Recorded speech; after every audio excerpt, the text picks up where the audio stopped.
Bab 1615 Takdir. Apa itu? Sander tidak tahu apa yang dipikirkan Jethro. Apa yang dia katakan tadi adalah kebenaran. Dia benar-benar tidak bisa memanggil dewa. Kalau bisa, untuk apa dia membuang-buang waktu dengan orang-orang ini? Bunuh saja mereka semua. Sialan. Kenapa dia harus menerima kekesalan ini? Di waktu ini, Sander otomatis menyadari perubahan Jethro. Dia menoleh untuk melihat Jethro di sampingnya. Melihat mukanya, dia langsung paham apa yang Jethro pikirkan. Dia tersenyum sambil berujar, "Jethro, kalau menurutmu pohon ini terlalu sulit untuk ditopang, kamu bisa memanjat cabang yang lebih tinggi." "Aku paham itu." Jethro menggelengkan kepalanya. "Barusan aku hanya kebingungan karena niat untuk bertahan hidup. Mohon maafkan aku." Sander memandang Jethro dengan sedikit kaget. Jethro tersenyum getir sambil berujar, "Tuan, sejujurnya, semua orang mau hidup, terutama kami yang sudah hidup sangat lama. Kami tidak hanya mau hidup, tapi juga mau mempunyai kuasa yang lebih banyak dan lebih besar, tapi..." Selagi dia bicara, dia memandang ke kejauhan. Semakin banyak orang yang berdiri di sisi perempuan berpakaian putih itu. Dia berujar pelan, "Tapi aku percaya kalau kamu benar-benar seorang utusan dewa." Sander bingung. "Kenapa?" Jethro menoleh ke arah Sander sambil berujar penuh senyum, "Karena hanya dengan cara inilah aku bisa mempunyai harapan untuk hidup." Sebelumnya dia masih bingung, tapi sesudah tenang, dia mulai bisa melihat situasi sekarang dengan jelas.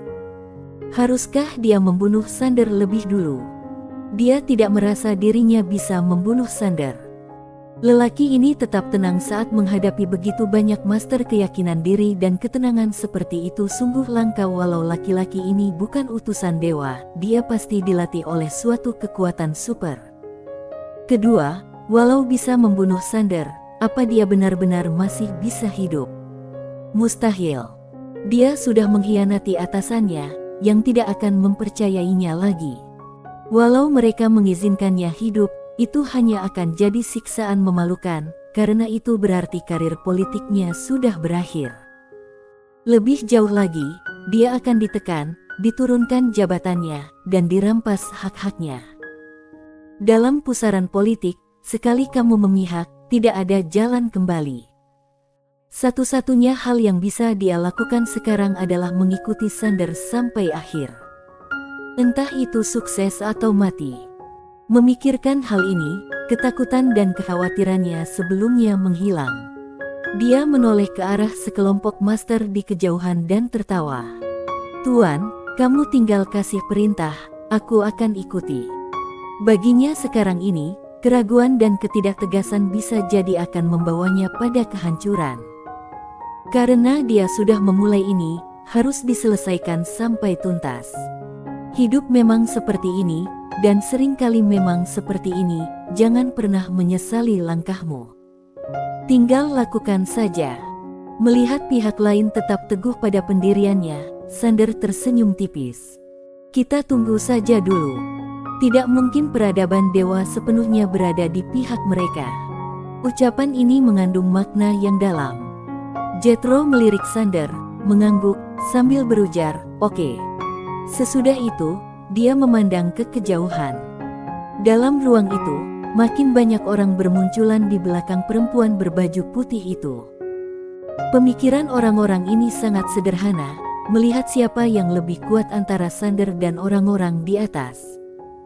Kalau Sander lebih kuat, mereka akan membantunya, dan kalau negara es lebih kuat, mereka akan menyerang Sander. Namun sekarang sepertinya negara es jelas lebih kuat. Kalau begitu, mereka secara alami akan berdiri di pihak negara es tanpa ragu-ragu.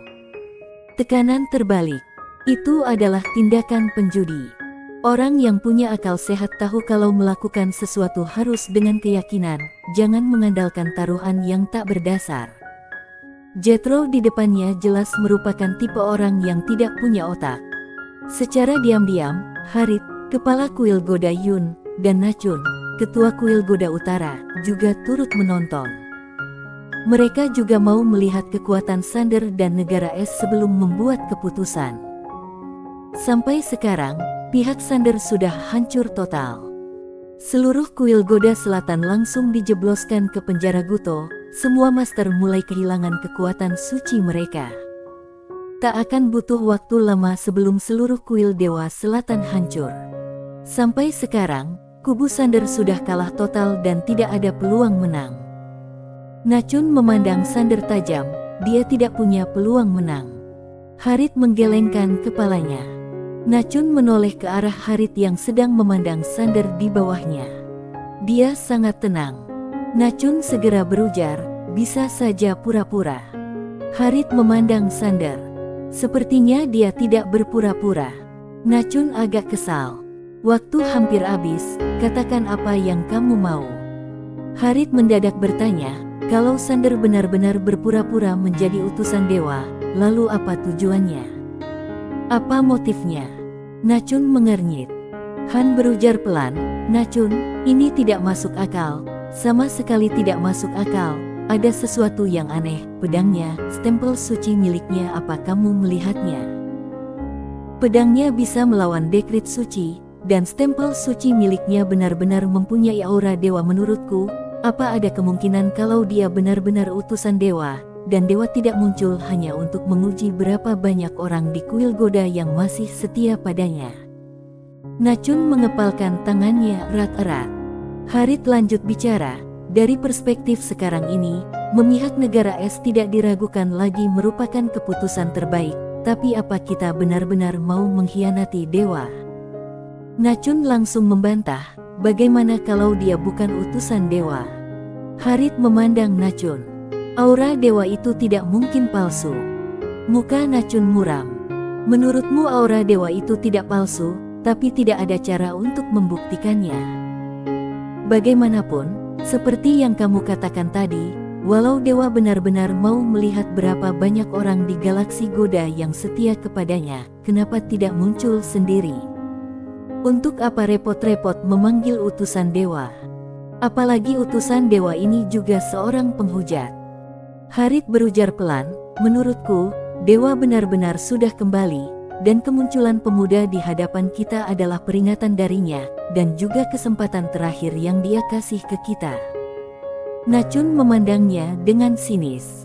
Sepertinya kamu sudah membuat keputusan. Harit mengangguk.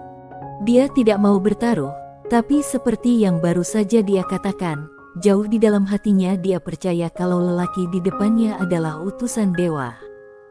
Pemuda ini merupakan peringatan dewa kepada mereka, orang-orang yang beriman, dan juga kesempatan terakhir bagi mereka. Itulah kebaikan hatinya. Nachun menoleh ke arah Harit. Pendapatku masih sama, aku tidak percaya kalau dewa itu sudah kembali, karena kalau dia kembali, dia tidak akan memilih seorang penghujat. Tidak hanya itu, dia tidak mungkin tidak memberitahu para pengikutnya yang dulu.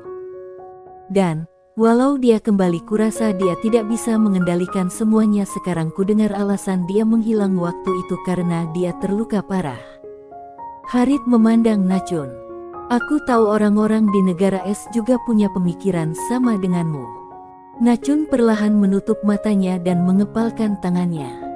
Harit, lihat ke bawah sana. Hanya ada Jethro di samping Sander. Semua master sudah memihak negara es, ini menjelaskan semuanya. Harit tersenyum sambil berujar, apa kamu lupa kalau kita baru saja melempar dadu? Yang keluar adalah nomor terkecil. Kehendak takdir adalah kita harus melindunginya. Nachun memasang muka datar. Kehendak takdir. Apa itu? Takdirku ditentukan oleh diriku sendiri, bukan oleh dewa. Harit mengangguk. Kalau begitu, kita berpisah saja.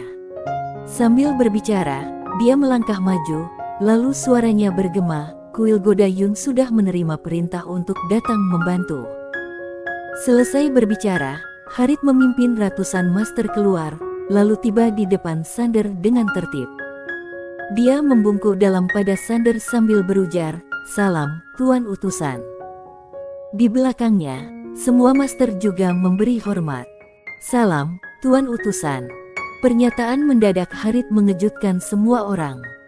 Tidak seorang pun menyangka kalau kuil Goda Yun akan bertindak seperti ini. Jethro di samping Sander juga sangat kaget, dia tidak menyangka Harit akan datang.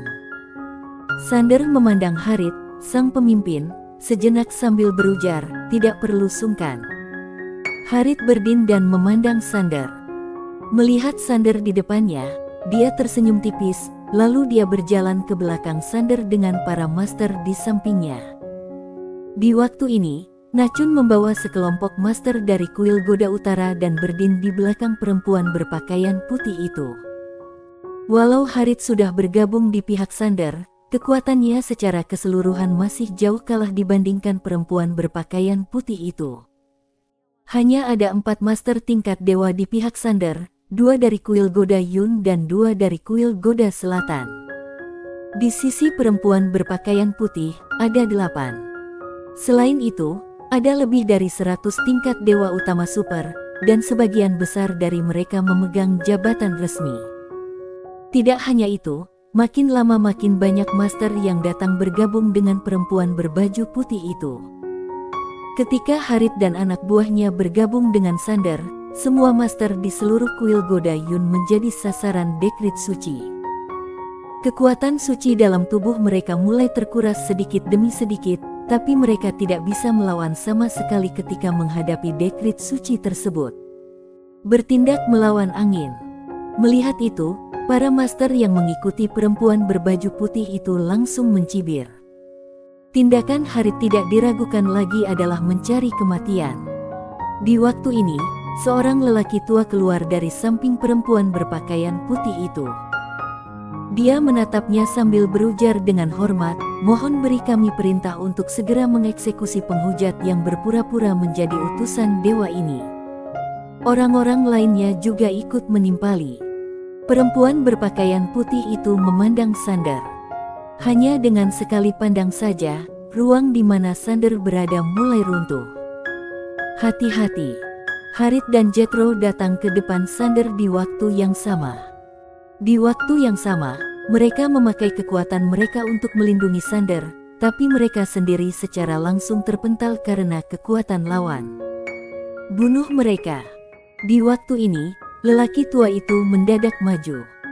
Dia menunjuk Sander dengan marah sambil berujar, "Bunuh penghujat ini." Sambil bicara, dia dan sekumpulan master di sampingnya bergegas melesat.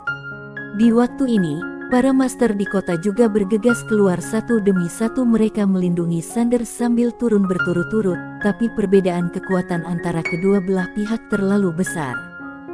Begitu mulai, Sander sudah ditekan duluan. Harit dan Jethro di samping Sander hendak menyerang, tapi dihentikan oleh Sander. Dia melihat kejauhan dengan mata memicing. Sudah datang.